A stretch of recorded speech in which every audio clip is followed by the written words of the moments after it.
Entitled Mum wants a new model. This just happened a few hours ago. I'm gonna make this a short one since I'm on my phone and on lunch. It's me again from the animal shelter, in which I'm a magnet for the crazy and over-entitled people of the world.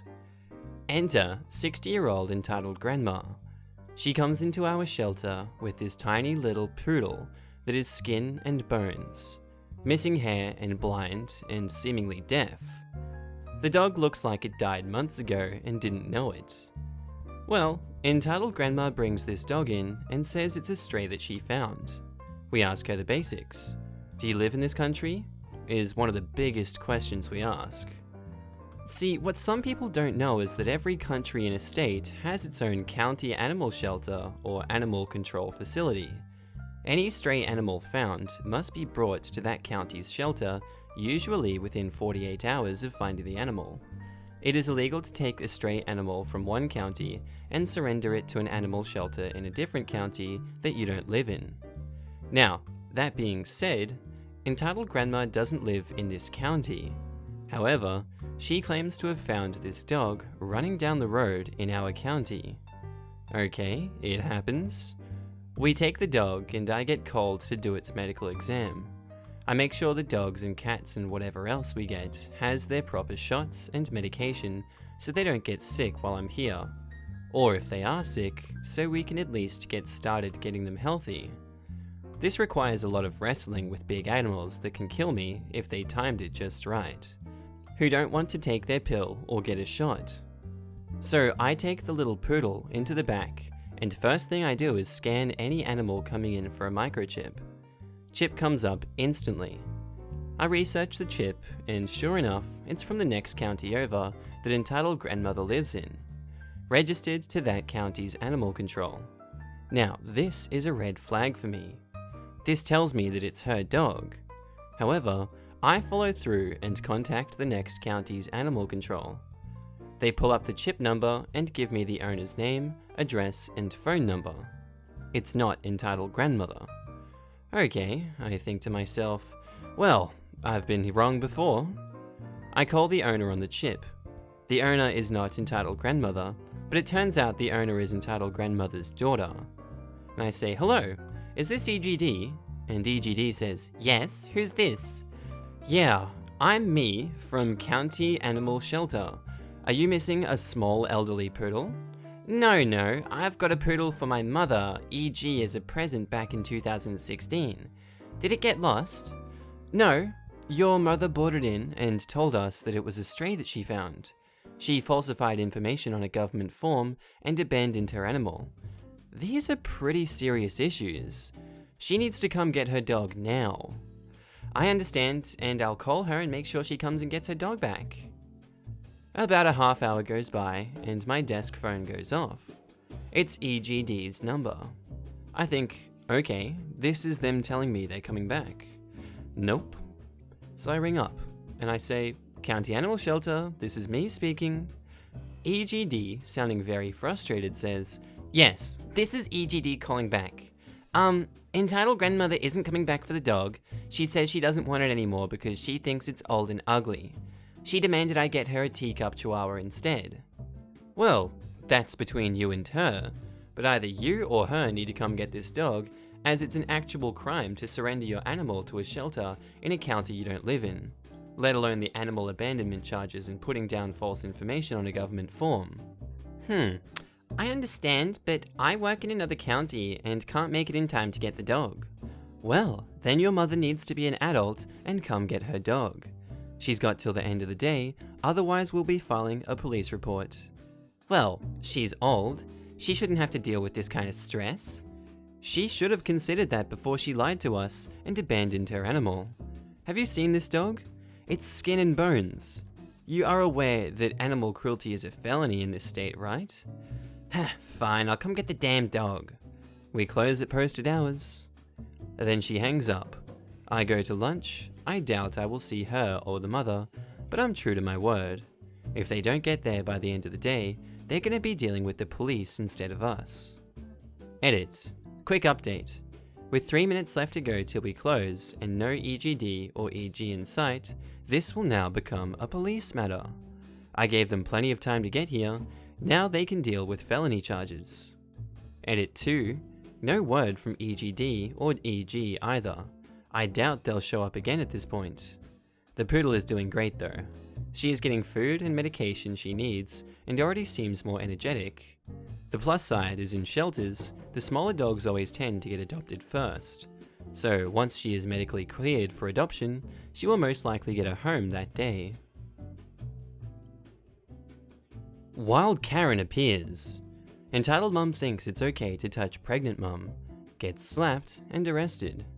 So the cast of this story is me, rookie cop, PM, pregnant mother, EM, Karen. So I just started my shift and I was feeling good.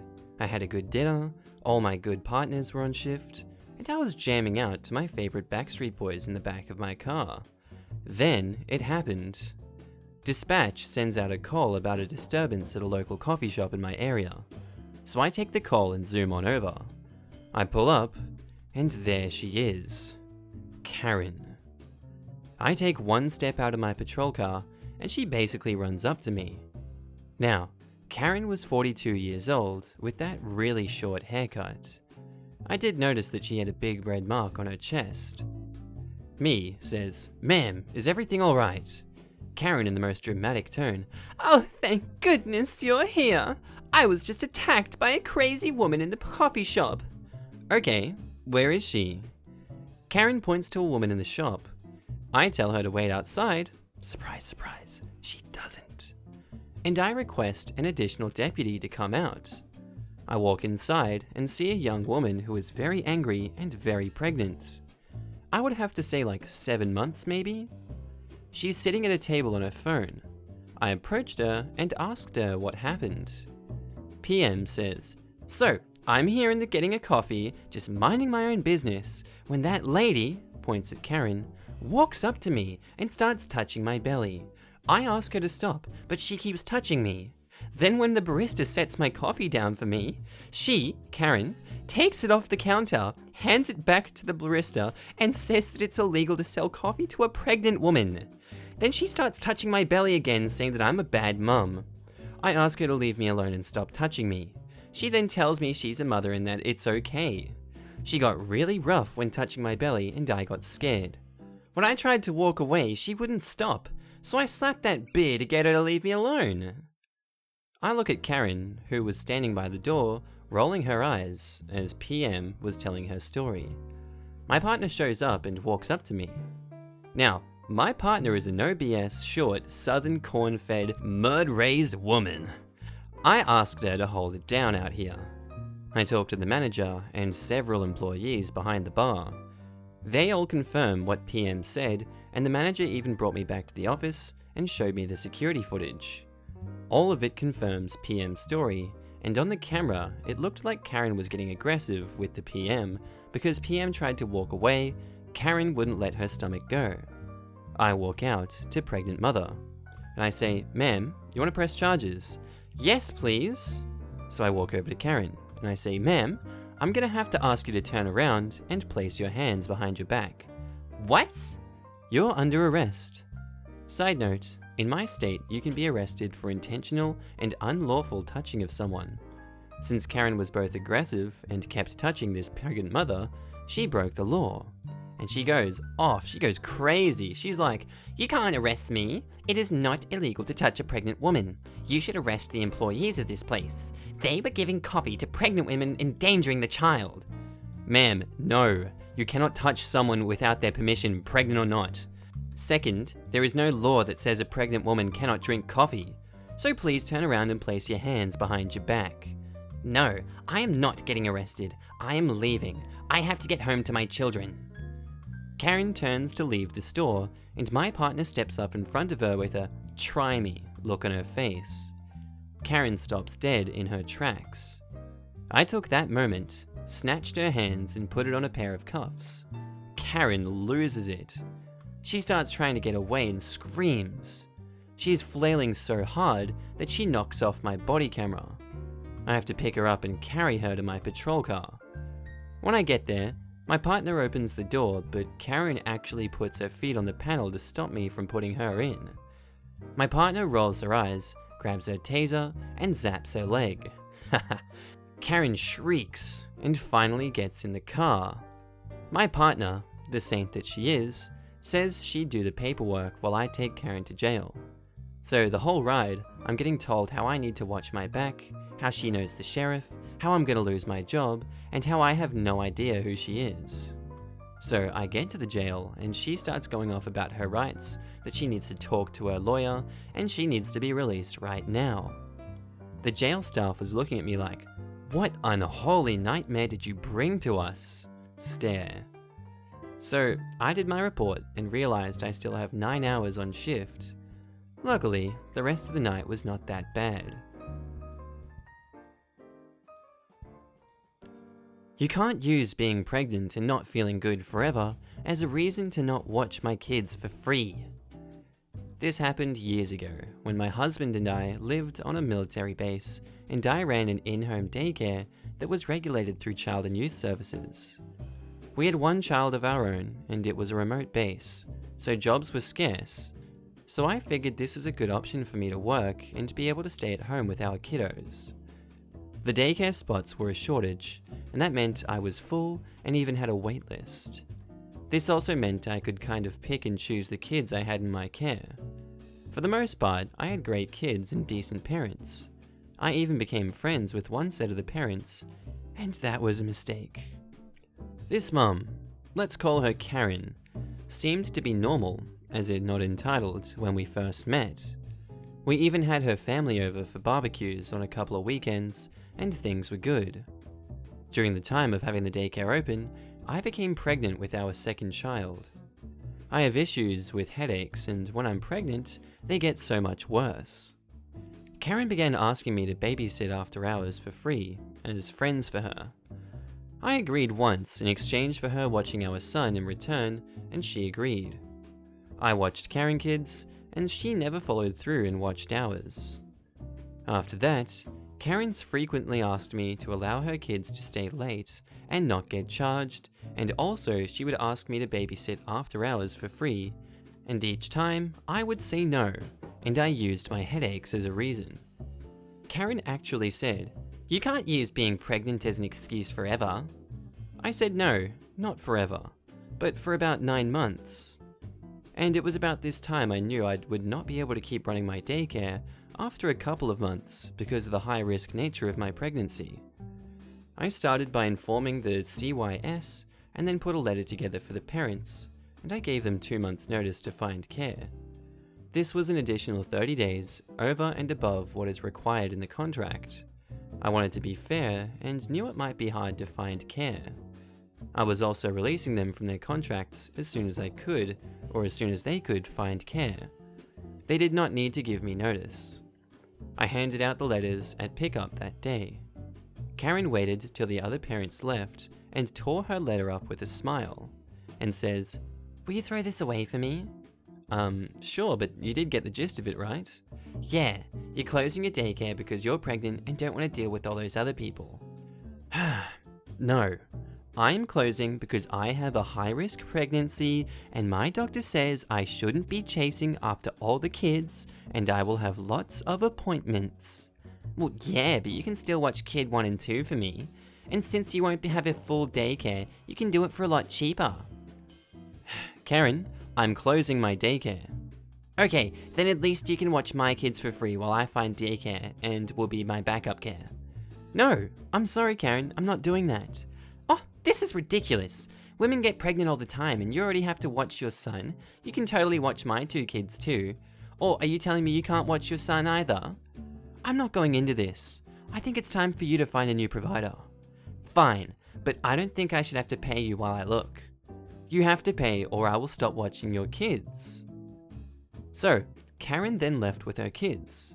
She kept bringing her kids and when it came time for her payment, all of a sudden her husband came to get the kids and drop them off, and Karen will be bringing the payment.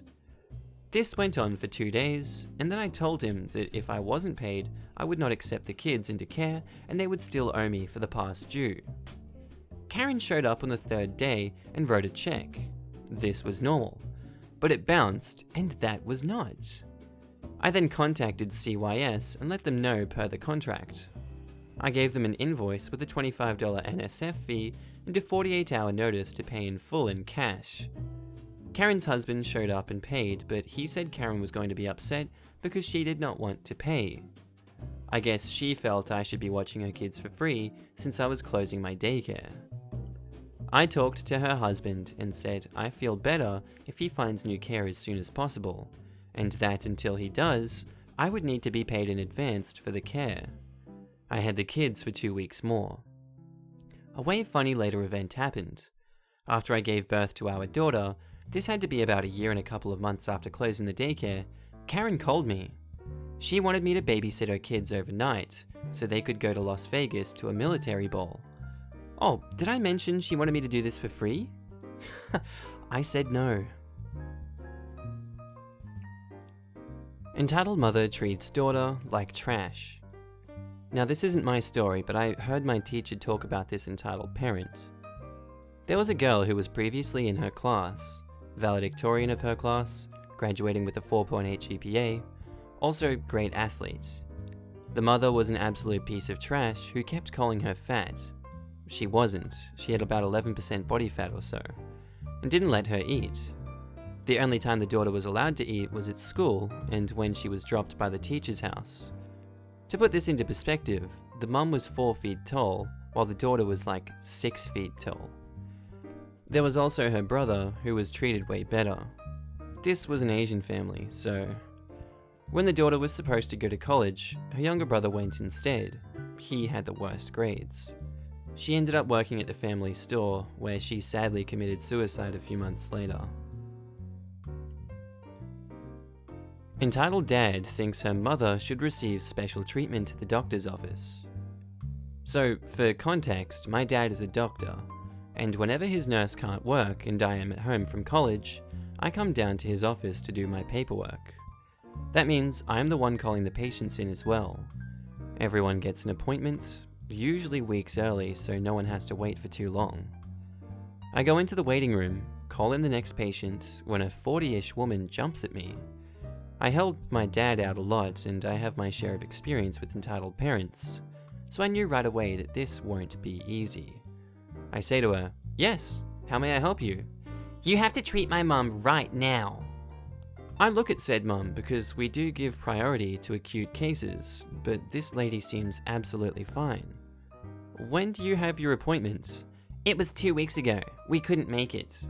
"Well, you should have called and asked for a new one. I can't take your mother without one. Would you like a new appointment for next week?" "No, I won't be here for 3 weeks and I don't want her coming here alone." "In that case, you can either sit down and hope that someone won't show up for their own appointment, or we'll take her as the last patient."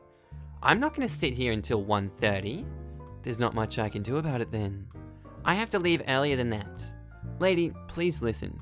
I cannot check you in before patients who had their appointments fixed weeks ago. If you're in such a hurry, you can ask someone if they'll let you in on their time. Otherwise, you will have to wait. We will admit your mother after hours, or in case someone doesn't show up." I turn to the old lady who's next to her and call in.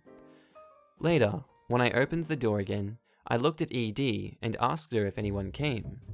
ED rolls her eyes like an upset toddler and says, "Yeah, someone's here for you to let her in before my mother." And I say to the man, "Are you the next patient?" And he's like, "Yes, I am." And I'm like, "Please, come in." "Will you never let us in?" "Miss, I do not have time for this. I explained to you that you'll have to wait. We will admit your mother today." So far, she's stayed here and rolls her eyes every time I admit a new patient. I'm curious how long it will be before she starts it all over again. The entitlement of some people baffles me. Update: someone did miss their appointment, so I admitted the lady. Her daughter came in with her and continued to be horrible. She came in with a sigh saying, "Ha, finally!" Then proceeded to yell at her mother for not taking her shirt off and wearing a bra. I told her that neither of those things will stand in the way of an ECG. She can just roll it up. That's how we always do with old patients. Well, I hope you enjoyed the story today, guys. Tell me what you thought about it down in the comments below. If there's anything you'd like to add, please let me know. And I hope you have a good day. Bye.